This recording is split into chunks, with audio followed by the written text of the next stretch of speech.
Évangile de Jésus-Christ selon saint Matthieu. Gloire à toi, Seigneur. En ce temps-là, l'un des 12 nommé Judas Iscariote se rendit chez les grands prêtres et leur dit : « Que voulez-vous me donner si je vous le livre ?» Ils lui remirent 30 pièces d'argent. Et depuis, Judas cherchait une occasion favorable pour le livrer. Le premier jour de la fête des pains sans levain, les disciples s'approchèrent et dirent à Jésus : « Où veux-tu que nous te fassions les préparatifs pour manger la Pâque ? » Il leur dit : « Allez à la ville, chez un tel, et dites-lui : Le Maître te fait dire : Mon temps est proche. C'est chez toi que je veux célébrer la Pâque avec mes disciples. » Les disciples firent ce que Jésus leur avait prescrit, et ils préparèrent la Pâque. Le soir venu, Jésus se trouvait à table avec les 12. Prenant le repas, il déclara : « Amen, je vous le dis, l'un de vous va me livrer. » Profondément attristés, ils se mirent à lui demander chacun à son tour : « Serait-ce moi, Seigneur ? » Prenant la parole, il dit : « Celui qui s'est servi au plat en même temps que moi, celui-là va me livrer. Le Fils de l'homme s'en va, comme il est écrit à son sujet, mais malheureux celui par qui le Fils de l'homme est livré. Il vaudrait mieux pour lui qu'il ne soit pas né, cet homme-là. » Judas, celui qui le livrait, prit la parole. « Rabbi, serait-ce moi ? » Jésus lui répond : « C'est toi-même qui l'as dit. » Acclamons la parole de Dieu. Louange à toi, Seigneur Jésus. Nous entrons aujourd'hui dans le cœur du drame de la Passion. Jésus se trouve à table avec les 12 et l'annonce : « Amen, je vous le dis, l'un de vous va me livrer. » Jésus a passé à travers la souffrance la plus grande, la souffrance d'être trahi par son ami Judas, son disciple. Jésus est venu pour nous sauver. Et il est venu pour nous sauver en se faisant obéissant jusqu'à la mort, et la mort sur une croix. Le péché, ce qui nous sépare de Dieu, c'est notre désobéissance. Le péché, c'est une désobéissance à Dieu. Pourquoi ? Parce que nous n'avons pas confiance en lui. Nous n'avons pas confiance en son amour et nous essayons de nous débrouiller sans lui. Jésus est venu faire exactement le contraire. Toute sa vie sur cette terre, il l'a vécue dans une obéissance au Père, une obéissance qui nous rachète de notre désobéissance. Et Jésus s'est fait obéissant au Père jusqu'à la mort, et à la mort sur la croix.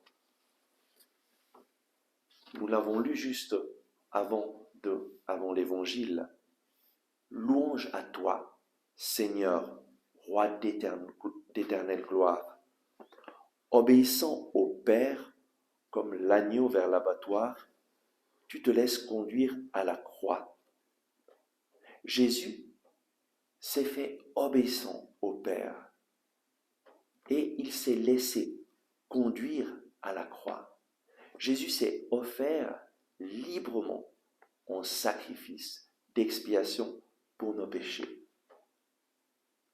Mais comment est-ce que Jésus s'est préparé pour qu'au moment voulu devant cette passion terrible qui l'attendait, il ait pu dire oui? Comment est-ce que Jésus s'est préparé pour réaliser notre salut à travers son obéissance au Père? Tout simplement à travers une écoute quotidienne de la parole de Dieu, une écoute quotidienne du Père, et ensuite à travers l'obéissance à ce que le Père lui disait. Dans l'évangile de Jean, Jésus nous dit : « Le Fils ne fait rien qu'il n'a vu faire le Père. » Jésus, tous les jours, se mettait à l'écoute du Père pour entendre la voix du Père, pour savoir ce que le Père désirait. Et ensuite, il le faisait.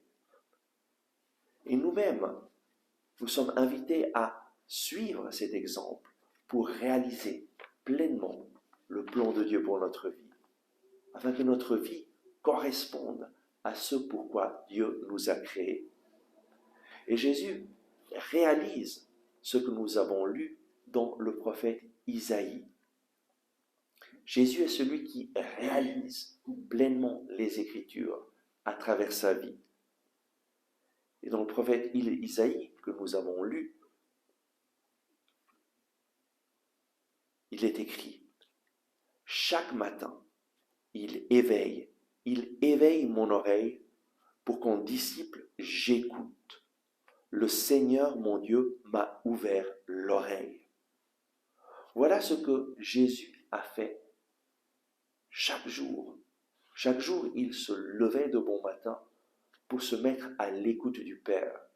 Nous le voyons dans l'Évangile selon saint Marc, au chapitre 1. Jésus se lève de bon matin, avant que le soleil se lève. Il se lève pour aller prier dans un endroit désert. Ensuite, les disciples se mettent à sa recherche et quand ils l'ont trouvé, Jésus dit: allons annoncer la bonne nouvelle. Jésus se mettait à l'écoute du Seigneur, à l'écoute de son Père chaque jour, pour savoir ce que le Père désirait. Chaque matin, il éveille mon oreille pour qu'en disciple j'écoute. Le Seigneur mon Dieu m'a ouvert l'oreille.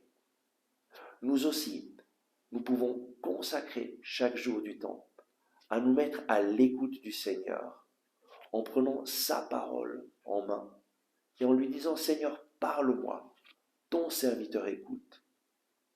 Et cela, c'est l'activité la plus importante que nous pouvons faire dans notre journée.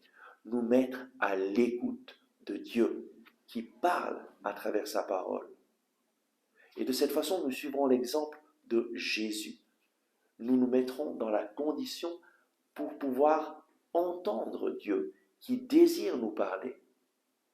Dieu est un Dieu qui parle, mais c'est nous qui devons nous mettre à son écoute et lui dire: Seigneur, parle-moi, ton serviteur écoute. Et prendre la Bible en main, prendre les évangiles et lire la parole de Dieu, afin que Dieu puisse nous parler. Et ensuite, le prophète Isaïe continue en disant: et moi, je ne me suis pas révolté, je ne me suis pas dérobé. Dieu parle, et il parle pour transformer notre vie, pour nous indiquer ce que nous devons faire. Et le prophète dit: moi, je ne me suis pas révolté, je ne me suis pas dérobé. Voilà ce que Jésus a fait. Il ne s'est pas révolté devant le plan du Père qui lui demande de s'offrir en expiation pour nos péchés. Jésus ne s'est pas dérobé, mais il a obéi à la parole de Dieu. Afin d'obéir à la parole de Dieu, d'obéir à son Père au moment de sa passion, eh bien, Jésus s'y était préparé toute sa vie en se mettant à l'écoute du Père et en faisant ce que le Père lui disait de faire. Tout le ministère de Jésus que nous voyons dans les évangiles est fondé sur l'écoute de la parole de Dieu. Jésus se mettait à l'écoute de son Père et ensuite il réalisait ce que le Père lui disait de faire.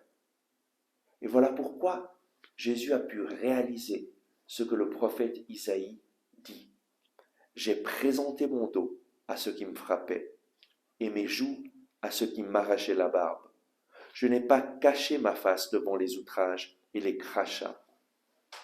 Jésus s'est offert, il a décidé de prendre sa croix et de s'offrir. Et il a été bafoué, il a été frappé, on lui a arraché la barbe, on l'a outragé, on a craché sur lui. Et Jésus s'est offert, il ne s'est pas dérobé. Le Seigneur mon Dieu vient à mon secours, dit le prophète Isaïe. Voilà, le Seigneur mon Dieu prend ma défense. Jésus savait une chose. Il savait qu'il devait passer à travers la mort, à travers la passion, pour voir la résurrection, pour voir la puissance de Dieu se manifester à travers lui et sauver tous les hommes. Par son obéissance au Père, Jésus nous a sauvés. Chaque matin, il se mettait à l'écoute de Dieu et il obéissait le Seigneur. Nous aussi, nous sommes invités à suivre cet exemple. Jésus est notre exemple et il nous montre comment réaliser pleinement ce pourquoi Dieu nous a créés. À travers le prophète Jérémie, qui nous dit, c'est Dieu qui nous dit, moi je sais les plans que j'ai formés pour vous, plans de bonheur et non de malheur, pour vous donner un avenir plein d'espérance. Le Seigneur nous invite à venir l'écouter chaque jour et à mettre en pratique ce que lui nous dit, à obéir à sa parole. Prenons donc aujourd'hui cette décision de suivre l'exemple de Jésus et de nous mettre à l'écoute de la parole de Dieu et d'obéir à ce que le Père nous dit, afin de pouvoir réaliser pleinement ce pourquoi Dieu nous a créés. Prions. Oui, merci Seigneur Jésus, parce que toi tu nous as donné l'exemple en te mettant à l'écoute du Père et en faisant ce que le Père te disait de faire. Donne à chacun de nous le courage de nous mettre chaque jour à l'écoute de notre Père, en prenant la parole de Dieu en main, en la lisant et en lui demandant « Seigneur, parle-moi, ton serviteur écoute ». Et donne-nous surtout le don de l'obéissance pour que nous faisions ce que toi tu nous dis de faire à travers ta parole, afin que nous puissions porter du fruit et du fruit en abondance. Amen. Merci d'avoir regardé ce message. J'espère que vous l'avez aimé et je vous invite à le partager à vos amis, à cliquer sur le bouton j'aime et à vous inscrire à notre chaîne YouTube. Ensemble avec ma communauté, nous prions pour vous et pour votre famille. À demain!